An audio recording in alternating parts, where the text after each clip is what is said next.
Hi, this is another discussion about Edmund Husserl's phenomenology. Sorry, there's a cat behind me. Again, everywhere I go, there's cats. um, this is a video discussing another aspect of Husserlian phenomenology. If you are looking for, if you are beginning in philosophy, or if you're beginning in 20th century continental philosophy or phenomenology or whatever, if you're beginning in that, you want some kind of good things to read as Husserlian's text, as well as secondary text to Husserl. I can give you a lot of links. You can just comment below or message me or whatever. But Husserl's common works are the philosophy of arithmetic, which is his beginning. He begun in mathematical philosophy. And the next one that I would find important would be the logical investigations. You can get that in an abridged, shortened version of. There's actually logical investigations 1 and 2, but you can get them abridged in a shorter version. There's also the ideas. That's one that you can find in one book as well. There's formal and transcendental logic, which is later. There's active and passive synthesis. There's the phenomenology of the consciousness of internal time. There's the Cartesian meditations, the crisis of European sciences was the last one, and there's other works as well. There's the Paris lectures, and there's experience and judgment as well. But the main ones that you want to read and look at would be the logical investigations, the ideas, Cartesian meditations, and the crisis. Those few will give you the good background.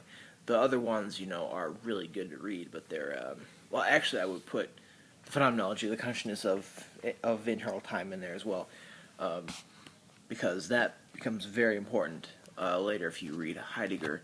So that becomes important to compare Husserl's idea of time and temporality with Heidegger's. So I guess what I want to discuss here is Husserl's Transcendental Idealism. Now, first of all, I'd like to point out there is, the bracketing of the natural attitude that you will find in Husserl's writings. Now, this is essentially saying that we're breaking down the Kantian dichotomy between. What the hell are you guys doing? Breaking the Kantian dichotomy between phenomena and noumena, which, if you know Kant's phenomena is thus a phenomena.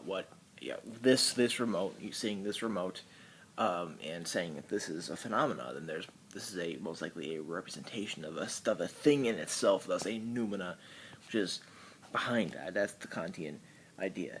And there's other, you can say realism and anti-realism, or realism and idealism, which is, saying that this is substance. This is what I'm saying here. There's nothing more.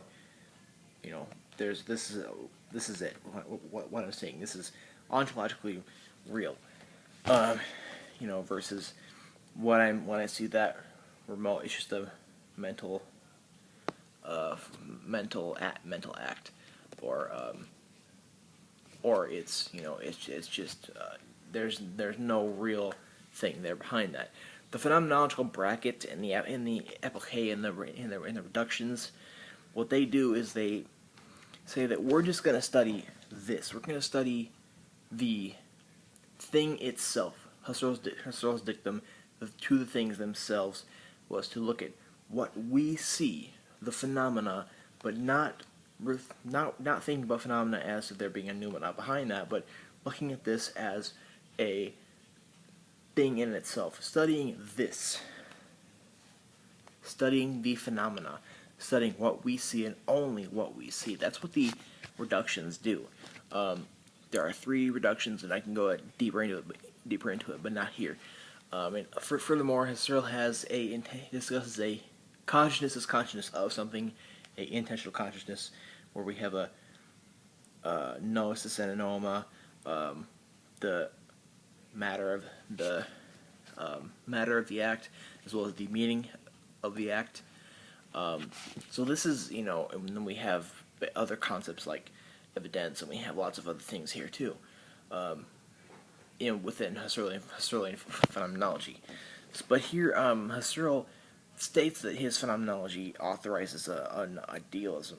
Idealism, if you want like classic idealism, go back to Berkeley, go to Kant, Fichte, Schopenhauer, Hegel, even. I don't know if I put Hegel in there or not. I'm not that versed in Hegel.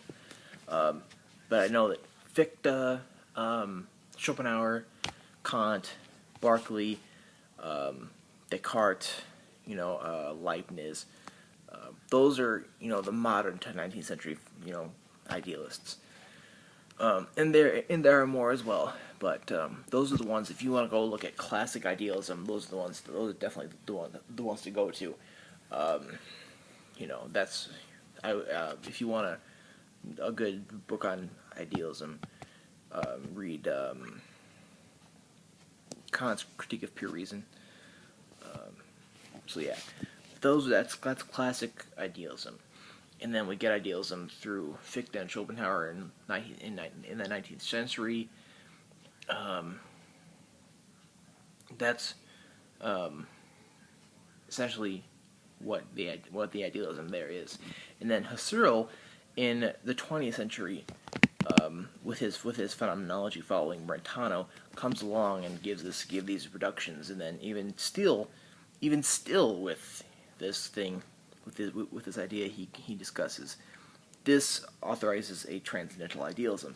But what this comes from is this idea of constitution or constitutiert. Constitution is essentially, it's just that it's the idea of experiencing a certain thing in a variety of ways. Stephen Crowell uses the example of a rock, where I can look at the rock, I can kick it, I can use it to beat down a stake into the ground. I can use it for a variety of different ways. I can use it as a pathway to my garden, from the grass to the garden. I can use the rock that way. I can use it as a doorstop.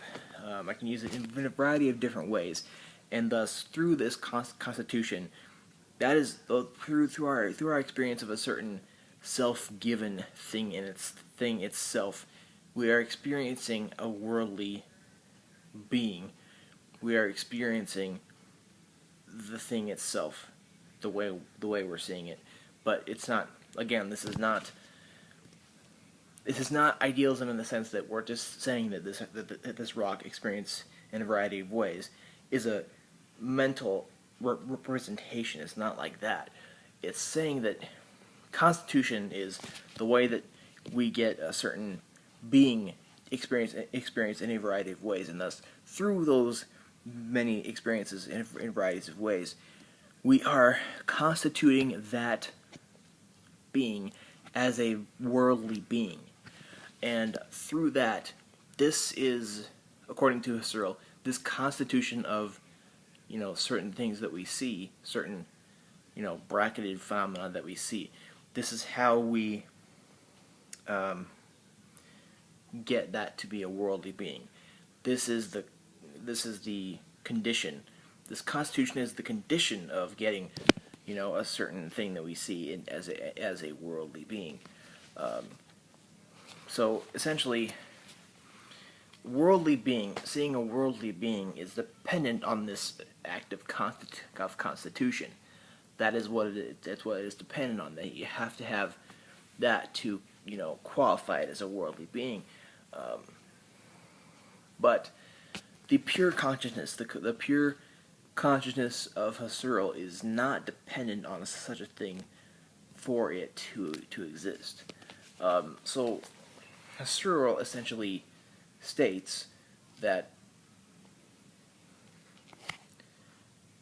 this authorizes a certain idealism because of the fact that these beings cannot be given as a worldly being without constitution. Then then they cannot be given as such as a worldly being without such processes as constitution. But the pure consciousness is not dependent on such a action. The pure consciousness is independent of that. So that's where Husserl comes in as calling this phenomenological transcendental idealism. And I guess ultimately, Husserl, towards the end of his writings, he's still kind of what do I want to say? He prescribes to more of an idealist stance than even in his early years. In his early years, where he talked about this transcendental idealism, he was still clinging to this phenomenological ideas, where this bracket between phenomena and noumena was still broken down. But this transcendental idealism was there because of this idea of constitution.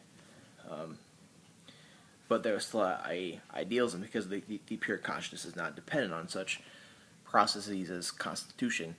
But later in his life, he ascribed to more and more of idealist ideas. To more moving towards classical idealism, moving more away from the phenomenological way. And it's to me it was kind of sad because I think that this phenomenology is a way to get beyond that. It's a way to get beyond that and to move forward and do an analysis of everything that we have, what we see, and that's